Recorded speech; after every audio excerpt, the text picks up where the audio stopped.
हो राजा सोडिया गुलाबिया तो किल दी हो राजा। हाँ हेलो डिम्पल, आजकल तुम्हारा एक डायलॉग वायरल हो रहा है, कौन है वो डायलॉग? ये मेरा डायलॉग नहीं है, ये पवन जी का है। मालूम है तेरे बाप को मत सिखा चल। हाँ हाँ मुझे पता है पवन जी का है, पर आपके मुंह से थोड़ा ज्यादा अच्छा लगता है। झमकावला से वही। ना ना झमकावला से ना, हिलावला से वही, समझ लो का।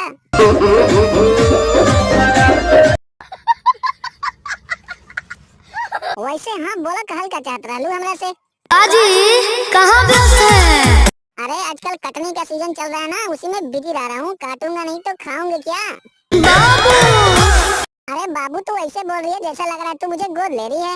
दिमाग मत खराब करो, फोन रखो, मैं अपना कटनी करने जा रहा हूँ। अरे अरे अरे अरे अरे पटना ना करो, जो काम है वो काम बोलो, नहीं तो फोन रखो, मेरे पास फालतू टाइम नहीं है बात करने के लिए।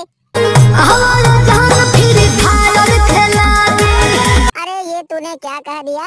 फ्री फायर के लिए तो मैं कहीं भी जा सकता हूँ, भाड़ में जाए कटनी, चलो फ्री फायर खेलते हैं।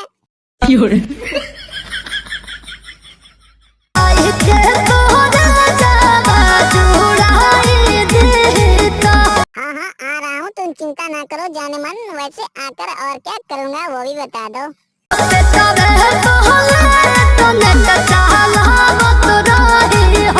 अरे हाँ हाँ पेट पर तो लेट कर नेट चलाता ही रहूंगा, पर मुझे कुछ और चाहिए, तुम दोगी क्या?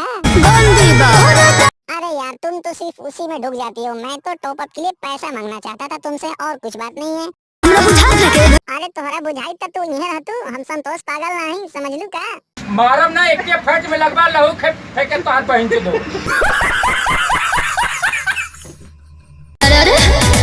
अरे अरे मत करा, ये बतावा के हम आइन तो तू हमके पिएबू का?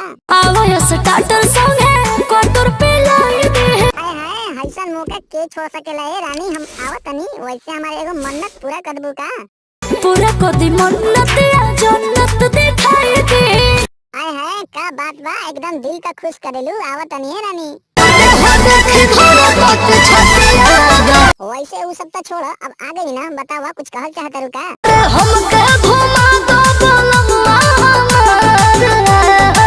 अरे कहे ना हो, तोके ना घुमाइन तक के घुमाइन, बतावा कहाँ घुमल चाहत रू तू?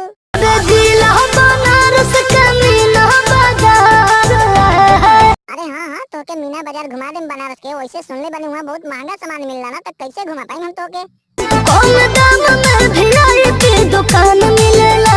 अरे कम दाम में VIP दुकान मिलेला, वो तो ठीक बा, पर वहाँ बढ़िया सा सामान दिया सुन ना।